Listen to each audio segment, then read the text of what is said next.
I'm not gonna lie. Uh, I was hoping, I was hoping that Beast of Reincarnation would would appear better in terms of reviews than some other Souls-like games. However, you know, it's it's a new release. They're patching it. You know, as I speak, they have another patch coming up, probably this end of this week or sometime early next week of sorts. I literally saw it on their X. They said that they're paying attention, they're taking in feedback. Shocker, by the way. And they're going to patch some things out. They're going to patch the cutscenes, some audio, technical issues, glitches, and whatnot. They're going to spicing up the combat as well. I think I think there's something to be said about this because I play these games. They're my bread and butter, essentially. You know, Lies of P, I'm there. I have it. I have it, right? Something like Wu Chang, Fallen Feathers. I have it, right? Wu Long, even.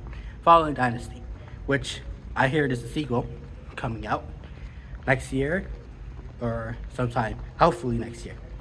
I play these games a lot, a lot. I know it's challenging, I know it's difficult, but I enjoy the satisfaction after defeating a really difficult boss, which is the point of these games. However, there's been a lot of like missteps within the genre, and these games are coming out unfinished, like unoptimized. And we gamers, we don't know who to blame or to see who should share the blame and the accountability. Why are these games coming out in such disarray? Why are there bugs and glitches in a $100 million game or or $300 million game, right? And it has 6 years to iron this stuff out. What is going on? I think one of the main things that people are going to point out to is the game engine, right? Beast of Reincarnation, just like Black Myth Wukong, was made on the Unreal Engine 5. Okay? The most up-to-date, the most recent iteration of Unreal Engine 5 until Unreal Engine 6 come out. But anyway, Unreal Engine 5. It is great for plenty of things. RPGs, arguably, shooters, and whatnot. It's a jack of all trades, but a master at none. You can have all these details all you want.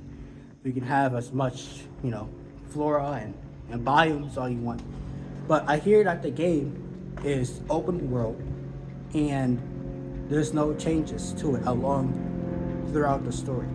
It stays the same, right? And I get that it's double A, okay. And I'm completely an armchair game developer, somewhat. So there are a lot of things technical going on that I don't understand. However, it seems like their first game, right? So I'm willing to give them a little bit of leeway. I'm willing to, right? It's not like their game science, in which they absolutely shot towards the moon. I don't think that they were willing to do that.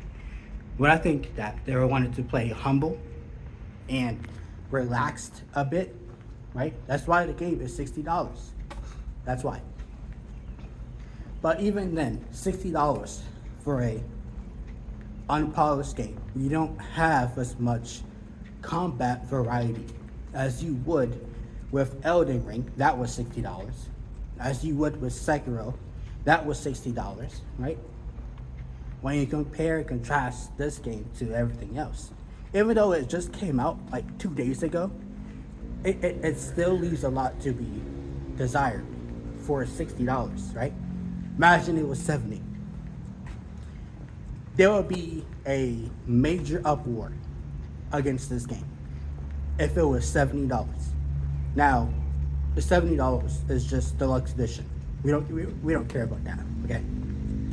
And it's Steelbook. Actually, no, it's not Steelbook. It doesn't have a Steelbook.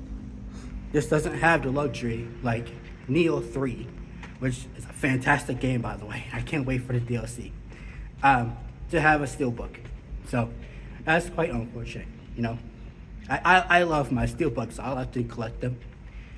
I can't with Beast of Reincarnation, you know. But I think some people should give them a little bit of leeway, you know. Even if it's $60, just wait for it's on discount. Which is great to hear for customers. It's not so great to hear for the game devs. It's just, I think it's a matter of how many games are coming out in August, and then September, and then October. Like a total of 30 or 50 games coming out that I've seen within this 3-month time frame. And how much money do you think the average gamer is going to be able to spend for the majority of the game? Not many, not much. Not it's like $60 here and maybe $30 here for that game. Something like Dust Fade, okay, I'll get that. Something like Onimusha, okay, yeah, sure, I'll grab that. But some things are going to fall through, some things are going to rise. Obviously, the games that are cheaper, they're going to rise up quickly. Why? Because we just don't have a lot of money to support these massive 3-month release games, back to back.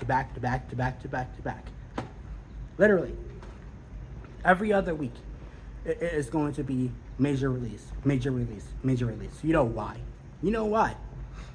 Because they want to avoid GTA 6 completely, right?